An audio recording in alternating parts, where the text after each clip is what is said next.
நீதிமொழிகள் 28:20 இதை வாசிக்க கேட்போம். உண்மையுள்ள மனுஷன் பரிபூரண ஆசீர்வாதங்களை பெறுவான்.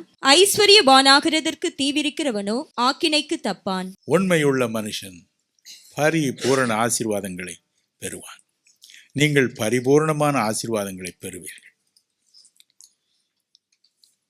உண்மையுள்ள மனுஷன். ஏன் நாம் உண்மையுள்ள மனிதர்களாக இருக்க வேண்டும் என்று தேவன் விரும்புகிறார்? காரணம், அவர் உண்மை உள்ளவர். 1 தெசலோனிக்கேயர் 5:24 பாருங்கள். தேவன் உண்மையுள்ளவராயிருக்கிறார் என்று அங்கே எழுதப்பட்டிருக்கிறது. 2 தீமோத்தேயு 2:13 பாருங்கள். நாம் உண்மை இல்லாதவர்களாய் இருந்தாலும் அவர் உண்மையுள்ளவராயிருக்கிறார். அவர் தம்மைத்தாம் மறுதலிக்க மாட்டார். அவர் உண்மையுள்ளவர். எனவே 1 யோவான் 4:17 சொல்லுகிறது போல, அவர் இருக்கிற பிரகாரமாக நாமும் இவ்வுலகத்தில் இருக்கிறோம். நாமும் இவ்வுலகத்தில் அவர் இருக்கிற பிரகாரமாக உண்மையுள்ளவர்களாக இருக்க வேண்டும் என்று அவர் விரும்புகிறார். 1 பேதுரு 1:16 சொல்கிறார், நான் பரிசுத்தராய் இருக்கிறது போல நீங்களும் பரிசுத்தராயிருங்கள். அதே போல இங்கு சொல்கிறார், நான் உண்மையுள்ளவராய் இருக்கிறது போல நீங்களும் உண்மையுள்ளவர்களாயிருங்கள். அவர் இந்த பூமிக்கு மனிதனாய் இறங்கி வந்த பொழுது, கிறிஸ்து என்ற பெயரில் உலாவின பொழுது அவர் உண்மையுள்ளவராயிருந்தாராம். எபிரேயர் 3:2 பாருங்கள். வேதம் சொல்லுகிறது, இயேசு கிறிஸ்து தேவனுடைய வீட்டில் எங்கும் உண்மையுள்ளவராயிருந்தார். அப்போஸ்தலர்கள் எப்படி இருந்தார்கள்? 1 தீமோத்தேயு 1:12 பாருங்கள். பவுலடிகள் சொல்கிறார், நான் உண்மையுள்ளவன் என்று எண்ணி இந்த சுவிசேஷத்தை தேவன் எனக்கு கொடுத்தார். தீர்க்கதரிசிகளை பாருங்கள். எண்ணாகமம் 12:8 பாருங்கள். மோசே என் வீட்டில் எங்கும் உண்மையுள்ளவன். தேவன் அவனை பற்றி சாட்சி கொடுத்தார். ஆனால் இவர்கள் அனைவரையும் விட்டு விடுவோம். சாதாரண மனிதர்கள் எப்படி இருக்கிறார்கள்? நீங்களும் நானும் எப்படி இருக்கிறோம் என்று வேதம் சொல்கிறது. நீதிமொழிகள் 20:6 வாசிக்க கேட்போம். மனுஷர் பெரும்பாலும் தங்கள் தயாளத்தை பிரசித்தப்படுத்துவார்கள். உண்மையான மனுஷனை கண்டுபிடிப்பவன் யார்? உண்மையான மனிதனை கண்டுபிடிப்பவன் யார்? சங்கீதம் 12:1 பாருங்க. ரட்சியும் கர்த்தாவே, பக்தியுள்ளவன் அற்று போகிறான். உண்மை உள்ளவர்கள் மனுபுத்திரரில் குறைந்திருக்கிறார். தாவீது சொன்ன உண்மையுள்ளவர்கள் மனுபுத்திரரில் குறைஞ்சிக்கிட்டே போறாங்க. உண்மையுள்ளவர்கள், தாவீது குறைஞ்சு போச்சுன்னா சாலமன் காலத்தில் சுத்தமா ஒன்னே ஆளை இல்லை. உண்மையுள்ளவன் யார்? உண்மையுள்ளவனாக இருப்பது என்றால் என்ன? What is the definition of உண்மையுள்ளவன்? தயவு செய்து யோவான் 7:18 வாசிக்க கேள். சுயமாய் பேசுகிறவன் தன் சுய மகிமையை தேடுகிறான். தன்னை அனுப்பினவரின் மகிமையை தேடுகிறவனோ உண்மை உள்ளவனாய் இருக்கிறான். அவனிடத்தில் அநீதி இல்லை. தன்னை அனுப்பினவரின் மகிமையை தேடுகிறவன் உண்மையுள்ளவன். தேவன் என்னை அனுப்பி இருக்கிறார். இயேசு ரட்சகர் என்னை அனுப்பி இருக்கிறார். பரிசுத்த ஆவியானவர் என்னை அனுப்பி இருக்கிறார். ஆகவே நான் அவருடைய மகிமையை தேடுவேன் என்று எவன் சொல்கிறானோ அவன் உண்மையுள்ளவன். நெகேமியா 9:8 பாருங்கள். தேவன் ஆபிரகாமை ஏன் தெரிந்து கொண்டாராம்? அவனுடைய உண்மையுள்ள இருதயத்தை பார்த்து தெரிந்து கொண்டாராம். என்ன உண்மையுள்ள இருதயம் அவனுக்குள்ளே இருந்தது? தூரத்தில் அவனை பார்த்து அவனுக்கு குழந்தையே இல்லாத பொழுது தேவன் என்ன உண்மையை பற்றி சொன்னார் பாருங்கள். ஆதியாகமம் 18:19 வாசிக்க கேட்போம். கர்த்தர் ஆபிரகாமுக்கு சொன்னதை நிறைவேற்றும்படியாய் அவன் தன் பிள்ளைகளுக்கும் தனக்கு பின்வரும் தன் வீட்டாருக்கும், நீங்கள் நீதியையும் நியாயத்தையும் செய்து கர்த்தருடைய வழியை காத்து நடவுங்கள் என்று கட்டளையிடுவான் என்பதை அறிந்திருக்கிறேன் என்றார். இன்னொன்று, குழந்தையே பிறக்கல அவனுக்கு. ஆனால் அவன் இருதயத்தை பார்த்தேன். ஒரு நாள் அவனுக்கு ஒரு குழந்தையை கொடுப்பேன். அவன் மூலம் ஒரு சந்ததி கட்டப்படும். அவள் எல்லாருக்கும் சொல்லிடுவான், எல்லாரும் கர்த்தருடைய வழியை நீங்கள் பின்பற்ற வேண்டும், நான் பின்பற்றினது போல நீங்கள் பின்பற்ற வேண்டும் என்று சொல்வார்.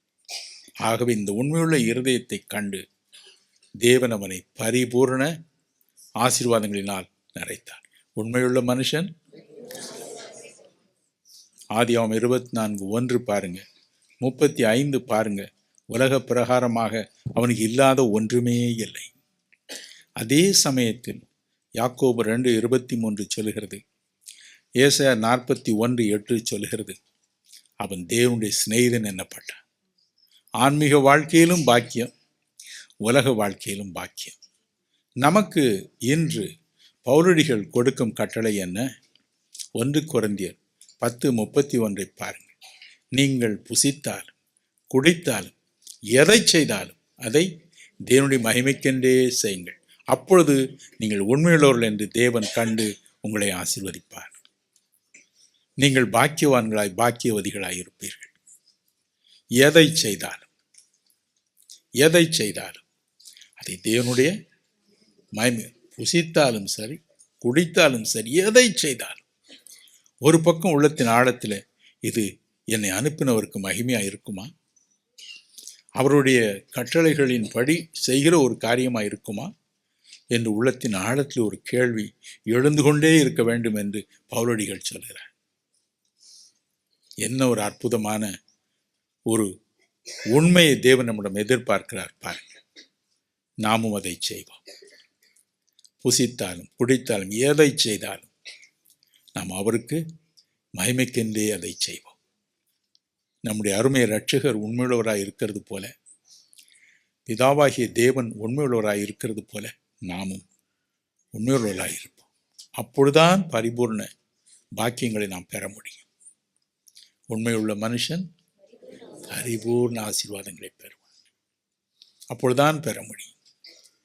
ஓ பாலஸ்டைன் என்று ஒரு புஸ்தகம் நான் படித்தேன். 178 தடவை எருசலேம் நகரம் எப்படி பகைவர்களால் முற்றுகை போடப்பட்டிருக்கிறது என்பதை சரித்திர வாயிலாக ஒருவர் எழுதியிருக்கிறார்.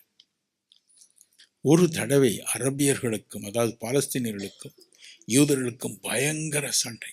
ஒரு தடவை இந்த யூத இராணுவம் ஒரு இடத்துல இருக்கும் பொழுது அதுக்கு நடுவில் அரபியர்கள் புகுந்து ஒரு மலை உச்சியிலே உட்கார்ந்து விட்டார்கள். 2ஆக பிரிந்தார். ஒரு பக்கம் ஒரு இராணுவத்தினுடைய ஒரு பகுதி, மற்றொரு பக்கம் இராணுவத்தின் மற்றொரு பகுதி. ஒரு பக்கத்தில் உள்ள யூத இராணுவ தளபதி அடுத்த பக்கத்தில் உள்ள தளபதிக்கு ஒரு முக்கியமான செய்தி அனுப்ப வேண்டியதாக இருந்தது. நடுவில் பாலஸ்தீன் ஆர்மி கன் வச்சு ரெடியாக நிற்கிறான். யாரு பண்ணாலும் சுட்டுருவான். என்ன செய்யறதுன்னு தெரியல. அப்போ ஒரு 12 வயது நிரம்பிய யூதஸ் ஒரு மாணவி, ஸ்கூலுக்கு போறவ, அவ வந்தா, என்ன அங்கிள் இப்படி நிற்கிறீங்கன்னு கேட்டா. எம்மா, இந்த பேப்பரை அந்த பக்கம் அனுப்பணும், அது முடியாமல் நிற்கிறேன், கொண்டாங்க நான் கொண்டு போகிறேன்னு சொல்லி அதை சுருட்டி கையில் வச்சுக்கிட்டா. இது இன்னொரு கையில் அவங்க அம்மா கொடுத்த சாண்ட்விட்சு, பாட்டு பாடிக்கிட்டே அந்த சாண்ட்விட்சை சாப்பிட்டுக்கிட்டே அவள் போகிறா. அவளுக்கு அடுத்த பக்கம் தான் ஸ்கூல், அங்கே போகிறா. ஆனால் இந்த பாலஸ்தீனியர்களுக்கு இரக்கம் என்பதே கிடையாது. இந்த பெண் அதை கடந்து போகும் பொழுது யாரும் போகக்கூடாதுன்னு நாம் சொல்லியிருக்க, இவன் இந்த பொண்ணு மட்டும் போதேன்னு சொல்லி கரெக்டாக துப்பாக்கியால் சுட்டான். அந்த துப்பாக்கி கொண்டு அவள் உடலில் எங்கும் படவில்லை, இந்த கையில் பட்டது. இந்த கை அப்படியே துண்டாகி கீழே விழுந்தது. இந்த பெண் பார்க்க அவளுடைய கை கீழே இருக்கு. அந்த கையில் கொடுத்த அந்த பேப்பரை மடிச்சு அப்படியே வச்சிருக்கான். ஒரு நிமிஷம் திகைச்சிட்டா, என்ன செய்யறதுன்னு தெரியல. மற்றொரு பக்கம் அந்த சாண்ட்விட்சை தூக்கி எறிஞ்சா, இடது கையினால் தன்னுடைய வலது கையை பிடித்து கொண்டு ஒரே ஓட்டமாக ஓடினாள் மறுபக்கம். அடுத்த பக்கம் இராணுவ தளபதி காத்து கொண்டே இருந்தார். இந்த பேப்பரை கொடுப்பதற்கு பதிலாக தன்னுடைய கையை அவர் கையில் கொடுத்தாள். அப்படியே மயங்கி விழுந்து விட்டார். Sir, here is your paper, sir, here is your message, உங்களுக்கு வர வேண்டிய செய்தி இதோ என்று சொன்னார். அப்படியே மயங்கி விழுந்து விட்டார். எத்தனையோ ஆண்டுகள் ஆகிவிட்டன, ஆனால் இன்றைக்கும் அந்த பிள்ளையை யாரும் மறப்பதில்லை. she has done her duty. உண்மையாக இருந்தாள். நான் கொண்டு போய் கொடுப்பேன் என்று சொன்னாள், கொடுத்தாள். என் அன்பிற்குரியவர்களே, இதுதான் உண்மை, இதுதான் உண்மை. ஆகவே புசித்தார், குடித்தார், எதை செய்தார்? தேவனுடைய மகிமைக்கென்றே செய்வோம். அப்பொழுது தேவன் சொல்வார், அவன் உண்மை உள்ளவன், அவன் உண்மை உள்ளவன், மேரி உண்மை உள்ளவள், ஜான் உண்மை உள்ளவன் என்று நம்மை குறித்து சொல்வார். நான் உண்மையுள்ளவனாய் இருப்பேன், நான் உண்மையுள்ளவளாய் இருப்போம் என்று சொல்வோம். அப்படியே நடந்து கொள்வோம். புசித்தாரும் குடித்தாரும் எதை செய்தார் அப்படி நாமத்திற்கு மகிமைக்கு நாம் செய்வோம். அப்படி வழிகளையே கடைப்பிடிப்போம். நமது பிள்ளைகளுக்கும் கடைப்பிடிக்கும்படி சொல்வோம்.